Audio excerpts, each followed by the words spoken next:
नमस्कार, शाम के 4 बज गए हैं। एनडीटीवी इंडिया पर इस वक्त आप हैं सवाल इंडिया का में आपका स्वागत है। मेरा नाम है अंकित त्यागी।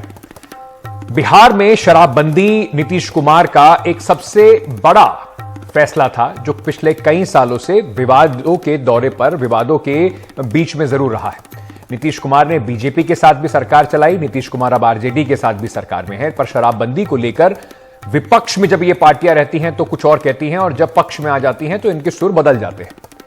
शराबबंदी को लेकर जो नई बहस छिड़ी हुई है कि ये किस तरीके की शराबबंदी है, क्या बिहार में शराबबंदी का कोई मायने है? जब 40 लोग जहरीली शराब पी के मर जाएं, हर बार यही मुद्दा उठता रहे, लगातार ये बात लगातार होती रहे कि बिहार के अंदर शराब आ कैसे रही है। मुख्यमंत्री शराबबंदी को बड़ी सफलता बताते हैं, पर उन लोगों का क्या जो जहरीली शराब पीने से मर जाते हैं और उनके परिवार पीछे छूट जाते हैं। कई लोग इस बात को बार बार कहते हैं कि देखिए, जो शराब पिएगा उसको नुकसान होगा ही, लेकिन अगर किसी भी समाज में इस तरह से लोग शराब पीते हैं और अगर सरकार को एक व्यापक प्रबंध करना है तो क्या सरकार ने इसके साथ और क्या व्यापक ऐसे प्रबंध किए, कायदे कानून ऐसे क्या कदम उठाए जिससे कि जहरीली शराब कम से कम उस राज्य में ना आए? क्यों ऐसा हो रहा है कि बिहार में शराब की तस्करी एक बड़ा सिरदर्द बनी हुई है? क्यों ऐसा हो रहा है कि लगातार सवाल उठता है कि पुलिस बिहार की, सवाल उस पर भी उठता है कि उसकी नाक के नीचे इस तरीके से जहरीली शराब आती रहती है?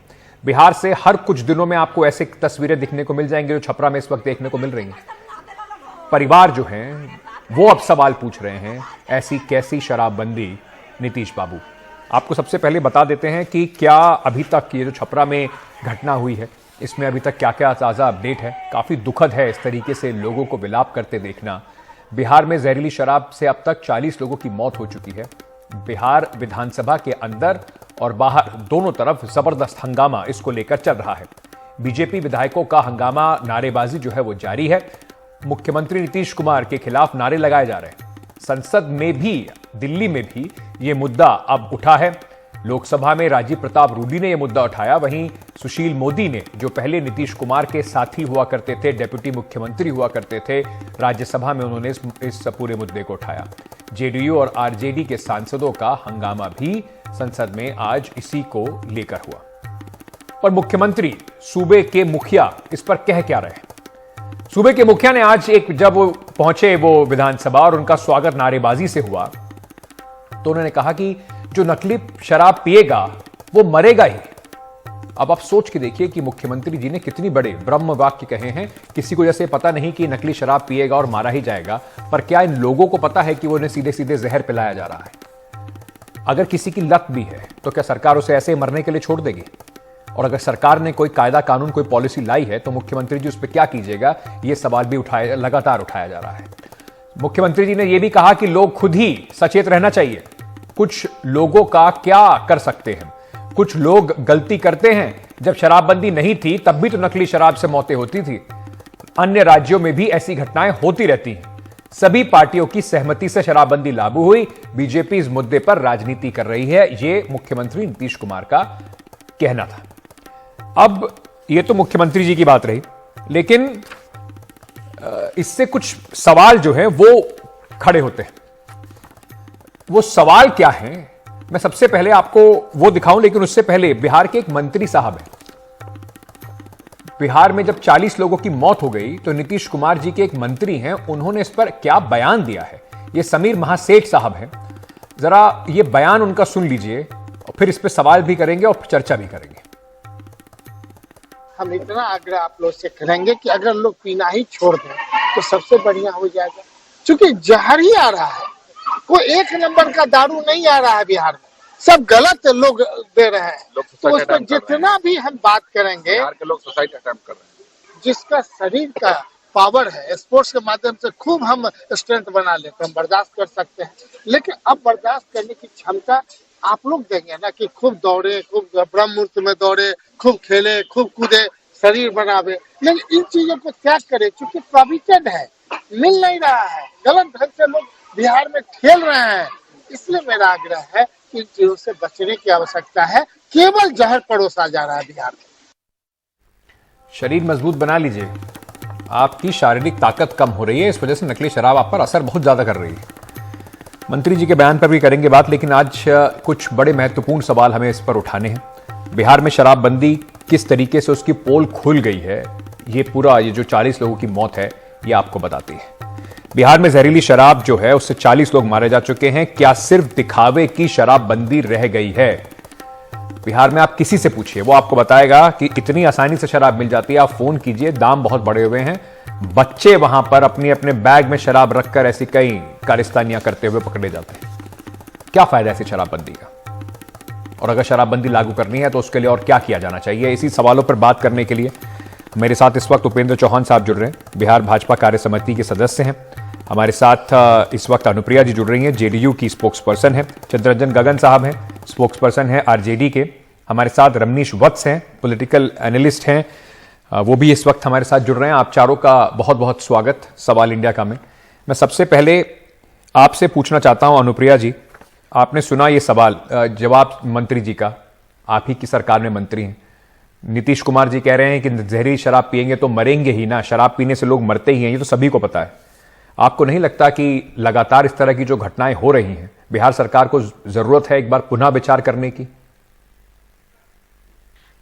अंकित जी, जिस तरह से घटना कल बिहार में हुई, ये बहुत ही दुखद है।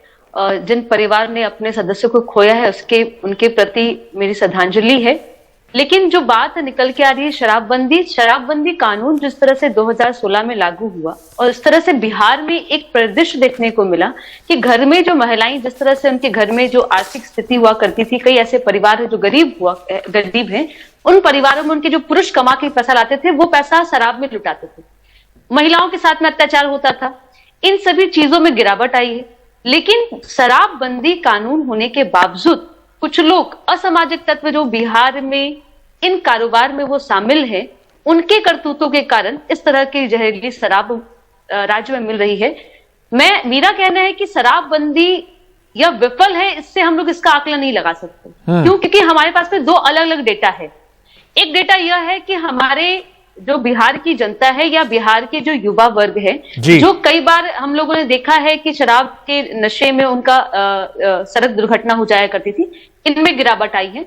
महिलाएं सुरक्षित हैं, महिलाएं सड़क पे निकल रही हैं। आप शहर में या गांव में रात में भी आप आराम से महिलाएं निकल सकती, अपने घरों में महिलाएं सुरक्षित हैं। लेकिन जो कल की घटनाएं हैं, मेरा यह है कि अगर जो कानून समाज सुधार के लिए होता है, वह सिर्फ और सिर्फ सरकार के दायित्व नहीं होती है, प्रशासन की नहीं, समाज में हर एक व्यक्ति की दायित्व होती है कि उस कानून को पालन करे।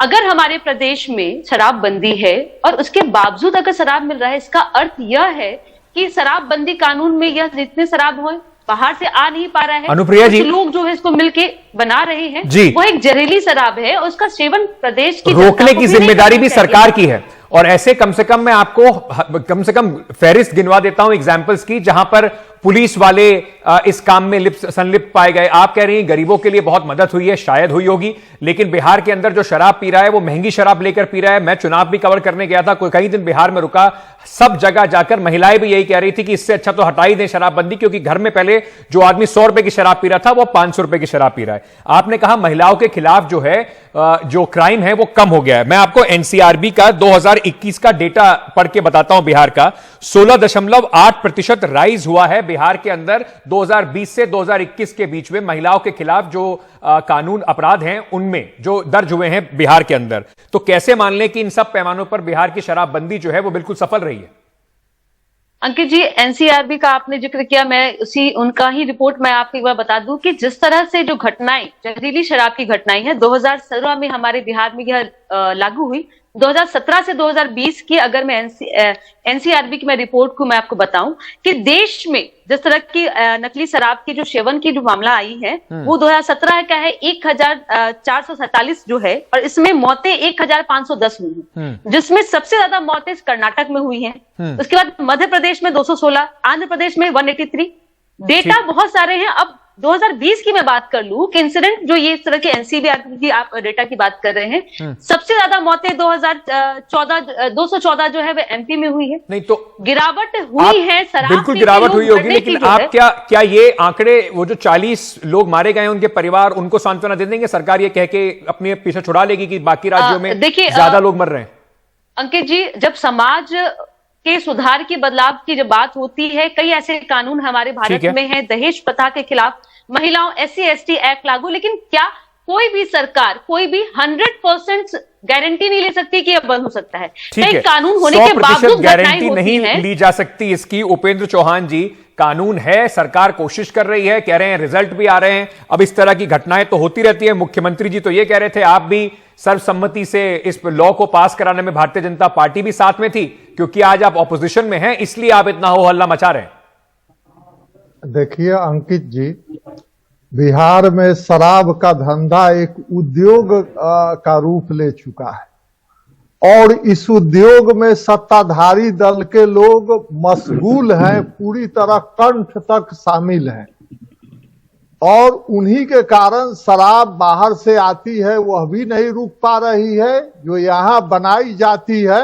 अवैध रूप से वो भी नहीं रुक पाती है। संरक्षण सरकार देती है, पुलिस देती है। पुलिस एक सिपाही की जो आमदनी थी उससे वो साइकिल पर चलता था, बहुत तो मोटरसाइकिल पर चलता था, आज पुलिस वाला, सामान्य पुलिस भी स्कॉर्पियो पर चल रही है। तो दारोगा और इंस्पेक्टर और DSP की बात आप सोच सकते हैं, एक एक DSP या दारोगा 10-10, 20-20 करोड़ का आदमी हो गया। किस तरह से आदमी हो गया? सारा पैसा ये दारूबंदी का है जी। दारू उपेंद्र के जी, उद्योग में पुलिस पूरी तरह से शामिल है। क्या नीतीश कुमार 2016 से 22 की अगर बात करें सर, ये आप बता रहे हैं, बड़ी गंभीर बात बता रहे हैं आप, बड़ी गंभीर बात बता रहे हैं कि किस तरीके से बिहार में, सर आप बड़ी गंभीर बात बता रहे हैं किस तरीके से बिहार में पूरा उद्योग बन गया है। पुलिस वाले आप कह रहे हैं कि इसमें संलिप्त हैं, सत्ता का संरक्षण है। सर 2016 से लेकर 22 की अगर बात करूं तो उसमें से मेजॉरिटी जो है अभी चंद महीने पहले तक आप ही सरकार में थे, तो तब क्या ये उद्योग बिल्कुल कम था? पिछले 4-5 महीने में ही इतना बड़ा उद्योग बन गया है कि बिहार में ऐसा आतंक मच गया है? नहीं, उस समय भी उद्योग था लेकिन थोड़ा सा था, अब बहुत बड़े पैमाने पर हो गया। अच्छा। और इसमें समझिए कि सत्ताधारी दल के कुछ और लोग ज्यादा सक्रिय हो गए, इसलिए हो गया। पहले केवल JDU के लोग सक्रिय थे, अब राजद के भी लोग सक्रिय हो गए इसमें। अच्छा। और पुलिस का संरक्षण, इतनी घटनाएं हो रही हैं शराब से मरने वालों की, ठीक है, और भाजपा नीतीश कुमार जी से मांग रही है इस्तीफे। लेकिन चित्ररंजन गगन जी, आप सुन रहे हैं क्या बता रहे थे चौहान साहब कि आप लोगों के आने के बाद से ये घटनाएं और बढ़ती जा रही हैं और सिस्टमैटिक तरीके से जो संरक्षण है वो मिल रहा है। मैं चुनाव में जब बिहार में हो रहे थे 2020 में, मैं तब गया था, तो बार बार कई रैलियों में इस तरह की बात होती थी, तेजस्वी जी की बात भी होती थी कि पुनर्विचार करेंगे जो शराबबंदी है उसके ऊपर। अब आप सरकार में हैं तो क्या इस पे कुछ पुनर्विचार होने वाला है? नहीं अंकित जी, देखिए 2016 में यह लागू हुआ, उसमें महागठबंधन की सरकार थी, लेकिन सभी दलों ने इसका समर्थन किया था और उसके बाद कई बार इसका माननीय मुख्यमंत्री जी ने इसका समीक्षा किया है और जहां भी जैसे आवश्यकता महसूस हुआ उस ढंग से उसमें कुछ बदलाव भी किए गए। अब सवाल यह है कि यह जैसा कि सही में हमारे जनता दल यू के प्रवक्ता अनुप्रिया जी ने जो कहा कि यह सामाजिक सुधार का मामला है और ये केवल कानून बना देने से नहीं होगा। इसको जब तक समाज का सहयोग नहीं मिलेगा, इसको सही रूप में अमल में नहीं लाया जा सकता है। और भाजपा भी चूंकि उससे जब यह कानून लाया गया उसमें भाजपा भी समर्थन में थी, तो भाजपा की आज नैतिक जिम्मेवारी बनती है कि वह इसमें सहयोग करे। अब राजनीति कर रही है, तो आपने सही सवाल किया उपेंद्र जी से। उपेंद्र जी की बात सुनकर बहुत हमें हंसी आ रही थी कि अगर उनको कहे कि आंकड़ा दिखाइए तो आंकड़ा नहीं दिखा पाएंगे, लेकिन अगर उनको मैं भाजपा के तौर पर उनको अगर हम इस रूप में देखें तो मैं उनको बता देना चाहता हूं, अनुप्रिया जी ने गुजरात का हवाला दिया। गुजरात में 1960 से शराबबंदी लागू है और जुलाई महीने में 57 लोगों की मौत हो गई। नवंबर में मौत हुई है गुजरात में। अभी जो जहरीली शराब से मौत का आंकड़ा देखिएगा तो पूरे देश में, मैं नहीं कर रहा हूं, नित्यानंद राय जी का जो पार्लियामेंट में दिया हुआ स्टेटमेंट है उसमें 1 to 5 भाजपा शासित प्रदेश है, मध्य प्रदेश है, हरियाणा है, सर दिक्कत यही है कि जब भी सवाल आपकी सरकार से पूछा जाएगा, आप मुझे और सरकारों के आंकड़े दिला के ये बताने की कोशिश करेंगे कि वहां की स्थिति ज्यादा खराब है, इस वजह से हमारी सरकार से सवाल मत पूछिए। मैं सीधा आपसे पूछना चाहता हूं, आपके कई सारे ऑन रिकॉर्ड कल से कई सारे आरजेडी के विधायक आके कह रहे हैं कि शराबबंदी विफल हो रही है, इस पर पुनर्विचार करना चाहिए। आपको लगता है कि ऐसी आप बता रहे हैं? सुन लीजिए सर, सवाल सुन लीजिए, उसके बाद जवाब दीजिएगा। हम दोनों एक दूसरे पे बोलेंगे तो ठीक नहीं रहेगा। मैं आपसे यह सवाल पूछना चाहता हूं कि क्या आपको लगता है कि शराबबंदी जिस तरीके से बिहार में है वो सफल हो रही है? क्या आरजेडी को नहीं लगता कि इस पे पुनर्विचार होना चाहिए? और मैं ये दोबारा इसलिए दोहरा रहा हूं क्योंकि तेजस्वी यादव जी ही घूम घूम कर अपनी रैलियों में कह रहे थे कि इस पे पुनर्विचार करेंगे। लेकिन तेजस्वी जी अभी कहे थे, शायद उसको आप भूल गए हैं, कि यह भाजपा के संरक्षण में कारोबार चल रहा है। और रामसूरत राय जी जो मंत्री थे बिहार सरकार में, भाजपा के वरिष्ठ नेता हैं, उनके यहां से एक ट्रक शराब पकड़ा गया। और इसलिए तेजस्वी जी यह कहते थे कि भाजपा के नेता के संरक्षण में यह अवैध कारोबार चल रहा है। और मेरा आज भी यह कहना है, तो वो नेताजी अंदर हैं क्या? जेल में हैं वो नेता? कौन? वही तो, जिस नेता के यहां से ट्रक पकड़ा गया। भाजपा के नेताओं के संरक्षण में अगर ये अवैध धंधा चल रहा है तो आप मुझे ये बता दीजिए कितने नेताओं को आपने जेल में डाल दिया है अभी तक सरकार में? रामसूरत राय के तो घर पर पकड़ा गया। और आज भी यह जो अवैध धंधा चल रहा है, कहीं ना कहीं इसके पीछे जो है सो भाजपा की एक बहुत बड़ी साजिश है। बड़ी कमाल की बात है, सरकारें जब ये बात करती है। मैं रमनीश वत्स साहब को लेके आना चाहता हूं, रमनीश वत्स साहब को लेके आना चाहता हूं, एक एक करके। आपने अपनी बात कही, आपने कहा भाजपा के संरक्षण में कार्य चल रहा है पूरा। बड़ी कमाल की बात होती है रमनीश वत्स साहब कि जब सरकारों से सवाल पूछो तो वो ऑपोजिशन पे डालकर कहती हैं कि संरक्षण इनका है, लेकिन सत्ता उनके हाथ में, चाबी उनके हाथ में, पुलिस उनके हाथ में, तंत्र उनके हाथ में, पकड़े लोग जाते नहीं है। उस तंत्र को तोड़ने की बात कोई करता नहीं है। बिल्कुल अंकित जी, सबसे पहले तो मैं आपको धन्यवाद करना चाहता हूं, एनडीटीवी का धन्यवाद कि आपने इस टॉपिक को लिया। और ये बहुत ही संगीन मुद्दा है। आप देखिए, चूंकि सामाजिक सुधार की बात करते हैं तो सामाजिक सुधार का दायित्व तो होगा ही ना जो सत्ता पक्ष है। तो सत्ता पक्ष में अभी कौन है? जदयू, राजद, आरजेडी। इसके पहले बीजेपी की भी इनके साथ थी।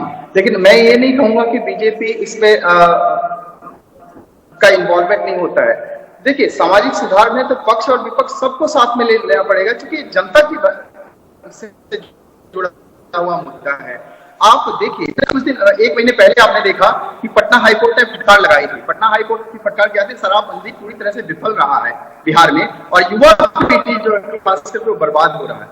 अब आप देखिए कि 24 घंटे में 40 से ज्यादा मौत 2016 से लेकर के अब तक 252 लोगों का मौत हो चुका है।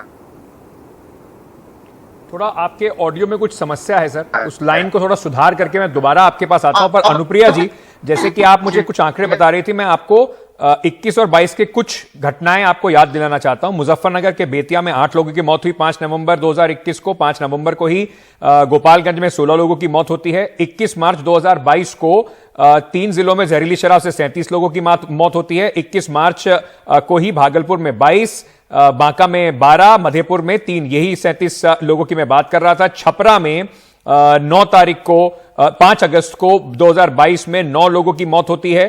5 अगस्त 2022 को 17 लोगों की आंखों की रोशनी चली जाती है और 14 दिसंबर को यह हादसा होता है। बाकी सारे आंकड़ों से ज्यादा आपको लगता नहीं कि ये बहुत चिंता करने वाले आंकड़े हैं, क्योंकि बार बार ये बात कही जा रही है कि आपको इससे आर्थिक रूप से भी नुकसान हो रहा है। जिस सामाजिक सुधार की आप बात कर रहे हैं वो सामाजिक सुधार कहीं कम से कम बहुत ज्यादा बड़े पैमाने पर अगर यही आंकड़े मान लें तो सफल होता दिख नहीं रहा है। ड्रग यूज बिहार के अंदर रिपोर्ट है सरकार की, वो बढ़ रहा है। तो आपको नहीं लगता, फिर से मैं दोहरा रहा हूं और पूछ रहा हूं आपसे, कि नीतीश जी को शायद इस पे अपनी पोजीशन थोड़ी सी पीछे लेकर दोबारा सोचना चाहिए कि इसका फायदा नुकसान क्या हो रहा है? अंकित जी, आपने जो डेटा बताया वो बिहार की आप डेटा की बात करते, अलग अलग जिला की बात कर रहे थे। मैंने आपको 2020 के पूरे देश की डेटा की मैंने बात की थी कि मध्य प्रदेश में 214 लोगों की मौत हुई है। 2020 का रिपोर्ट है, ठीक है। यह राज्य कौन सा है? भाजपा शासित राज्य है। यहाँ पे भाजपा के मुख्यमंत्री है, लेकिन भाजपा के नेता ना तो लोकसभा में, ना अपने राज्य के सदन में ये आवाज उठाएंगे कि मुख्यमंत्री को इस्तीफा देनी चाहिए, ना ही वो इस विचार भी करेंगे कि वहां पे शराबबंदी होनी चाहिए। दूसरी बात, हमारे आरजेडी के प्रवक्ता बोल रहे थे कि 2020 की ही बात है, भाजपा शासित राज्य जो गुजरात है वहां पे भी शराबबंदी, और जुलाई की घटना वो बताए थे कि जहां 40 लोगों की मौत हुई। लेकिन देखिए, यह एक ऐसी मुद्दा है जहां पे राजनीति नहीं होनी चाहिए। हमारे भाजपा के जो प्रवक्ता यहाँ मंच पे बैठ के कह रहे थे कि थोड़ा उनको गंभीरता से अपनी बातों को रखनी चाहिए, इस तरह की ओछी बातें नहीं बोलनी चाहिए कि सरकार में जब हम थे तो इस तरह की धंधे कम होती थी, उसमें भाजपा के लोग सम्मिलित नहीं थे, जेडीयू के लोग सम्मिलित थे। अब कह रहे हैं कि आरजेडी के लोग सम्मिलित हैं।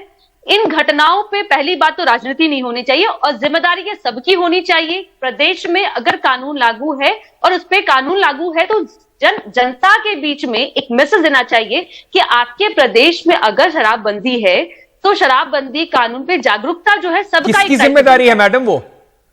ये जागरूकता कानून की, इस कानून को इंप्लीमेंट करने की आपने कहा राजनीति नहीं होनी चाहिए, फिर आप बिहार से बाहर जाके मुझे दुनिया भर के आंकड़े गिनाने लगी। जब किसी और राज्य में ऐसा होगा तब मैं उन लोगों से भी ये सवाल पूछूंगा। अभी मैं बिहार की सरकार से सवाल पूछ रहा हूं सीधा सीधा कि किसकी जिम्मेदारी है? जागरूकता के लिए भी जिम्मेदारी किसकी है? इसको रोकने की जिम्मेदारी है तो किसकी है? सबकी जिम्मेदारी है। बिहार क्या भारत से बाहर है? अगर भाजपा जब 3 महीना पहले हमारे साथ में सत्ता में थी तब वह इसी कानून को लेकर के कई तरह के वादे और कई तरह के वाही लूट रही थी। अब अगर घटना हो रही तो इस पे यह टिक्का टिप्पणी कर रहे हैं कि सत्ता के लोग सम्मिलित हैं। ये शर्म की बात है। ये उपेंद्र जी, शर्म की बात है कि जब तक आप लोग सत्ता में थे तब तक आपकी आंखें बंद थी, तब तक सब कुछ ठीक था, लेकिन सत्ता से बाहर आते ही बिहार के अंदर सारी खामियां हो गई। बिहार में शराब का धंधा भी बड़ा हो गया। जेडीयू का आरोप है आपके ऊपर। देखिए, ऐसा है अंकित जी कि जहां ये घटना घटी है, मैं वहां का मूल निवासी हूं। वहां के परिवारों के, वहां की मां जिनकी मांगे उजड़ गई है, बहनों की, माओं की गोद उजड़ गई है, उनके दर्द को ये नहीं सत्ताधारी दल के लोग नहीं समझ सकते हैं। हम समझ रहे हैं कि उनका दर्द क्या है।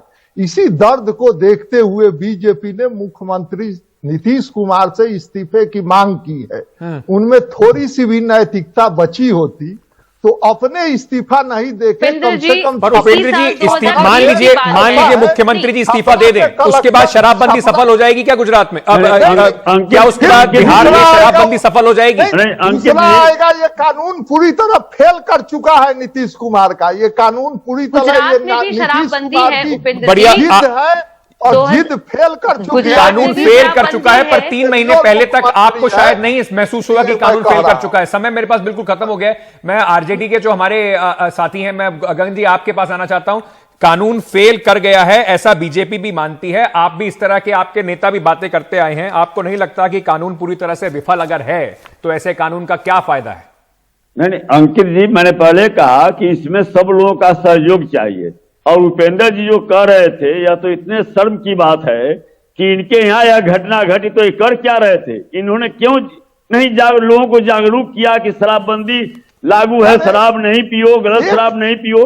वही तो मैं कह रहा हूं कि आपका जहां घर है, वहीं पर यह घटना घटती है तो आप क्या कर रहे हैं वहां पर? बिल्कुल सवाल तो उठना चाहिए कि आप क्या कर रहे हैं, लेकिन सरकार से सवाल नहीं उठना चाहिए। आप आज सरकार में हैं कि आप क्या कर रहे हैं? जागरूकता के लिए कितने अभियान आपने चलाए, किस तरीके से आप शराब को रोक रहे हैं, नकली शराब ना बने उस पर कार्रवाई कर रहे हैं, इस पर सवाल नहीं उठना चाहिए। दिक्कत यही है, राजनीति इस पर होती रहेगी। बिहार में क्योंकि इतनी जल्दी सत्ता परिवर्तन हो रहा है, कोई दल कभी किसी के साथ, कोई दल कभी किसी के साथ सत्ता में होता है। इस कंफ्यूजन में शायद सत्ताधारी पार्टियों को समझ में नहीं आता है कि उनकी कल की पोजीशन आज वैलिड भी रहेगी, वैध भी रहेगी या नहीं। और इस बीच में शायद पुनर्विचार जिस पूरी एक जो पॉलिसी है उस पर करना चाहिए, उसमें सिर्फ इस हट से, क्योंकि सत्ता की बात हो रही है, एक दूसरे पे आरोप प्रत्यारोप लग रहे हैं, उस हट से शायद इस पे दोबारा पुनर्विचार नहीं हो रहा है। कोई नहीं कह रहा कि शराबबंदी आप हटा दीजिए, बस ये कह रहे हैं कि या तो इसको ढंग से इंप्लीमेंट कर दीजिए, वरना लोगों को कम से कम जहरीली शराब से बचाने के लिए जो भी कार्रवाई आप करना चाहते हैं, जो या उनको कम से कम इस तरह जिसको पीना है उसको कम से कम ऐसी ही शराब दिला दीजिए कि जिससे उसका घर परिवार ना उजड़े। तो सोचना मुख्यमंत्री जी को पड़ेगा। कि उनकी शराबबंदी कितनी सफल है या कितनी विफल है और उसमें अभी क्या क्या करना बचा हुआ है, क्योंकि यही सवाल वो लोग पूछ रहे हैं जिनके परिवार इस वक्त मातम में है। दिल्ली में श्रद्धा वालकर हत्याकांड में एक बड़ा खुलासा हुआ है। दिल्ली पुलिस को मिली डीएनए रिपोर्ट में ये बात सामने आई है कि मेहरौली और गुरुग्राम के जंगल में बरामद हड्डियां का जो मिलान है श्रद्धा के पिता के डीएनए से सैंपल से हो गया है। यानी कि ये साफ है कि ये जो हड्डियां हैं, जो अवशेष हैं, ये श्रद्धा वालकर के ही है। इससे दिल्ली पुलिस का जो केस है वो काफी पुख्ता होगा। सर ये बता दीजिए, मैच हुए हैं सैंपल डीएनए रिपोर्ट के, बस इतना बता दीजिए। I will repeat, Shraddha murder case में जो CFSL रोहिणी लोधी रोड से रिपोर्ट हमें मिलनी थी वो मिल चुकी है। वो रिपोर्ट है वो पुलिस के लिए हेल्पफुल है। अभी इन्वेस्टिगेशन जारी है। इसके साथ साथ जो रोहिणी लैब से हमें पॉलीग्राफ टेस्ट की रिपोर्ट मिलनी थी वो भी मिल चुकी है। वो भी इन्वेस्टिगेशन में हेल्पफुल है। तो ये मामला जो था, ये पूरा आपको याद होगा किस तरीके से सनसनीखेज मामला दिल्ली में सामने आया था जब श्रद्धा वालकर जो कि 26 साल की थी, उनको उनके साथ रहने वाले आफताब ने ना सिर्फ उनकी हत्या की बल्कि उसके बाद उनके शरीर के 35 टुकड़े करके दिल्ली में मेहरौली और गुरुग्राम के जंगलों में उनके शव के अलग अलग टुकड़ों को फेंक दिया था। इस मामले के बाद काफ़ी बहुत तूल पकड़ा। इसमें ये मामला जो खुलासा इसका करीब 5 महीने बाद हुआ जब श्रद्धा के परिवार वालों ने उसकी मिसिंग कंप्लेंट मुंबई में लिखवाई, जिसकी इन्वेस्टिगेशन के दौरान दिल्ली पुलिस से संपर्क किया गया और उसके बाद इस पूरे मामले का खुलासा हुआ। आफताब का पॉलीग्राफ टेस्ट भी हो चुका है, उसका नार्को एनालिसिस भी किया जा चुका है। दिल्ली पुलिस इस डीएनए रिपोर्ट का इंतजार कर रही थी, ये पुख्ता, अब पूरे केस को पुख्ता तरीके से बनाने के लिए, और इसमें दिल्ली पुलिस को अब काफी मदद मिलेगी इस बात को साबित करने के लिए कि श्रद्धा वालकर जो हैं उनकी निसंदेह हत्या हो चुकी है और जो शरीर के अवशेष मिले हैं वो उन्हीं के अवशेष हैं। मेरे सहयोगी मुकेश जो लगातार इस खबर पर पूरी नजर बनाए हुए हैं, इसको फॉलो कर रहे हैं। मुकेश, दिल्ली पुलिस के लिए ये एक बड़ा इन्वेस्टिगेशन में बहुत बड़ी इनफैक्ट ये सबूत होगा। अब कम से कम निसंदेह दिल्ली पुलिस ये कह सकती है कि श्रद्धा वालकर की हत्या हो चुकी है और जो अवशेष मिले हैं वे उन्हीं के हैं। इसका मतलब उनका जो केस है वो और पुख्ता हो जाएगा। देखिए, बिल्कुल अभी तक जो आफताब अमीन पूनावाला जो कहानी बता रहा था, जो हम कहानी दिखा रहे थे, वो महज एक कहानी थी, लेकिन पुलिस को वो कहानी सबूतों के साथ कोर्ट में प्रूव करनी है। तो उस कहानी में जो सबसे बड़ा मोड़ है, क्योंकि ये पहले प्रूव करना था कि क्या श्रद्धा की हत्या वाकई में हुई है, क्या आफताब जो कहानी बता रहा है वो सही है। तो अब जो डीएनए का मिलान हुआ है श्रद्धा के शव के टुकड़ों से, क्योंकि पहले जो मेहरौली के जंगल से टुकड़े मिले थे और दिल्ली गुरुग्राम से जो टुकड़े मिले थे, जो हड्डियां मिली थी, उनको CBI की CFSL लैब में जांच के लिए भेजा गया था और करीब 1 महीने का वक्त हो गया है। तो 1 महीने के बाद कल बुधवार को जो डीएनए की रिपोर्ट है वो दिल्ली पुलिस को मिल गई है और डीएनए की रिपोर्ट में ये साफ हो गया है कि जो हड्डियां जंगल से मिली थी वो हड्डियां श्रद्धा की ही थी। यानी ये प्रूव हो गया है कि श्रद्धा की मौत हो चुकी है और उसने जो आफताब है उसने श्रद्धा की हत्या की है। दूसरा, आफताब के फ्लैट से, किचन से और बाथरूम से, टॉयलेट से जो ब्लड के स्पॉट मिले थे, यानी कि जो ब्लड के सैंपल मिले थे, उनका भी डीएनए मिलान किया गया। तो वो भी सारे श्रद्धा के डीएनए से मैच हो गए हैं। यानी कि तीनों जगह श्रद्धा के शव खून के निशान थे। इसके अलावा आफताब की निशानदेही पर जंगल से श्रद्धा के कुछ कपड़े मिले थे, उनको फोरेंसिक जांच के लिए भेजा गया है।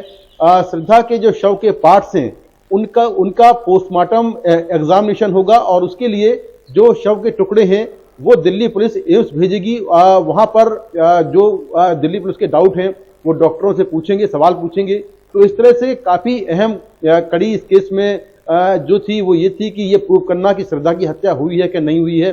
तो अब दिल्ली पुलिस जब चार्जशीट कोर्ट में पेश करेगी तो ये सारी जो रिपोर्ट्स हैं फॉरेंसिक की, उनको चार्जशीट के साथ अटैच करेगी, क्योंकि ये पूरा केस एक तरह से कहें कि फॉरेंसिक रिपोर्ट्स पर, साइंटिफिक रिपोर्ट पर और टेक्निकल रिपोर्ट पर टिका हुआ है, जिसमें श्रद्धा के मोबाइल फोन की लास्ट लोकेशन है, उसके व्हाट्सएप मैसेज वगैरह हैं, उसकी चैट्स वगैरह हैं, उसके दोस्तों के स्टेटमेंट हैं, उसके घर वालों के स्टेटमेंट हैं, और जो आफ्ताब का पुराना रिकॉर्ड है कि वो श्रद्धा के साथ मारपीट करता रहा है, जिसमें एक कंप्लेंट की कॉपी है 2020 की। तो ये सारी चीजें कोर्ट में पुलिस रखेगी, क्योंकि इस पूरे केस में कोई आई विटनेस नहीं है।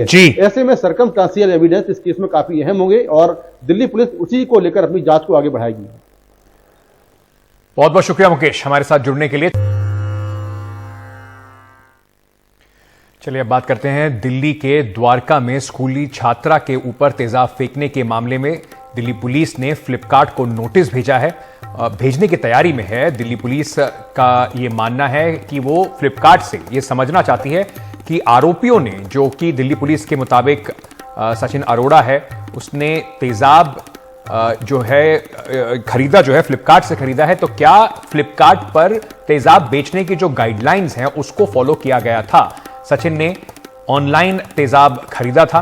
दिल्ली पुलिस के मुताबिक आरोपी ने फ्लिपकार्ट से तेजाब मंगाया और हमले की पूरी प्लानिंग भी की।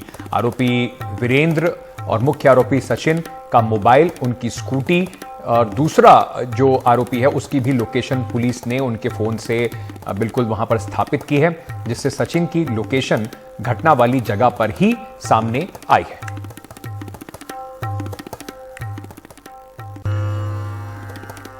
सूत्रों के हवाले से एक बड़ी खबर इस वक्त आ रही है। सीनियर सिटीजन्स को मिल रही रेलवे में जो कंसेशन था, जो मार्च 2023 से बंद कर दिया गया था, उस पर रेलवे मंत्रालय पुनर्विचार कर सकता है। मार्च के महीने में 2023 में इस पर पुनर्विचार हो सकता है।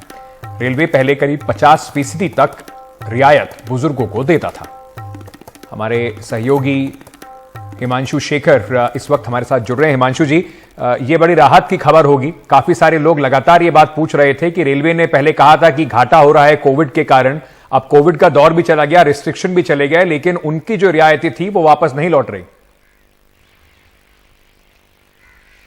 देखिए, निश्चित तौर पर, और आप देखिए जो पहला लॉकडाउन लगाया गया था मार्च 2020 में, उसके बाद से अब 2022 का अंत होने वाला है, यानी करीब 2.25 साल तक जो रियायत बुजुर्गों को मिलती थी वो रियायत जो है वो बंद पड़ी है। और इसकी वजह से जो सीनियर सिटीजन्स हैं, जिनके पास अक्सर जो कमाई का कोई जरिया नहीं होता है, और एक सोच ये भी है कि जो बुजुर्ग होता है उसे बहुत ज़्यादा ट्रैवल करना पड़ता है इलाज के लिए, और इसलिए संसद की एक स्थायी समिति है रेलवे पर, जिसके अध्यक्ष बीजेपी के वरिष्ठ नेता और लोकसभा सांसद राधा मोहन सिंह हैं। उन्होंने पिछले सत्र में, मानसून सत्र में, ये प्रस्ताव रखा था अपनी रिपोर्ट में कि जो बुजुर्गों के लिए कुछ कैटेगरीज हैं रेल यात्रा के लिए, उनमें कंसेशन फिर से बहाल होना चाहिए। ये प्रस्ताव रेल मंत्रालय के पास था, और आज जब मैंने एक वरिष्ठ प्रतिनिधि से रेलवे मंत्रालय के इस बारे में पूछा तो उन्होंने बहुत स्पष्ट शब्दों में ये कहा है कि आप मार्च के अंत होने का इंतजार कीजिए। हम आकलन करना चाहते हैं कि मौजूदा वित्तीय साल में, जो कोरोना संकट के बाद पहला वित्तीय साल है रेलवे के लिए, उसमें रेलवे का जो ऑपरेशन है, जो फाइनेंशियल कंडीशन है, उसकी हम समीक्षा करेंगे मार्च के अंत में, और उसके बाद फिर से कंसेशन को बहाल करने की जो सुविधा है रियायत की रेल यात्रा में बुजुर्गों के लिए, उस पर सरकार गंभीरता से जरूर विचार करेगी। सरकार की रणनीति यह है कि मौजूदा जो फाइनेंशियल ईयर है उसमें फाइनेंशियल हेल्थ और रेलवे के जो भी समीकरण हैं, जो वित्तीय समीकरण है रेलवे प्रशासन के, उन सब की समीक्षा करने के बाद इस पर जरूर आगे फैसला हो सकता है। तो निश्चित तौर पर एक बड़ी राहत की खबर करोड़ों बुजुर्ग लोगों के लिए। बहुत बहुत शुक्रिया हिमांशु जी हमारे साथ ये जानकारी साझा करने के लिए। चलिए, जाने से पहले आपको बता दें कि पंजाब में भगवंत मान सरकार लोगों के लिए हुए जो वादे हैं उसे कैसे पूरा कर रही है, इसी पर बात करने के लिए एनडीटीवी इंडिया ला रहा है एक विशेष कॉन्क्लेव साडा पंजाब इस शनिवार 17 दिसंबर को, जिसमें शामिल होंगे पंजाब के मुख्यमंत्री भगवंत मान और पंजाब की जानी मानी हस्तियां। तो इस 17 दिसंबर को देखना ना भूलिए साडा पंजाब दिन भर एनडीटीवी इंडिया पर।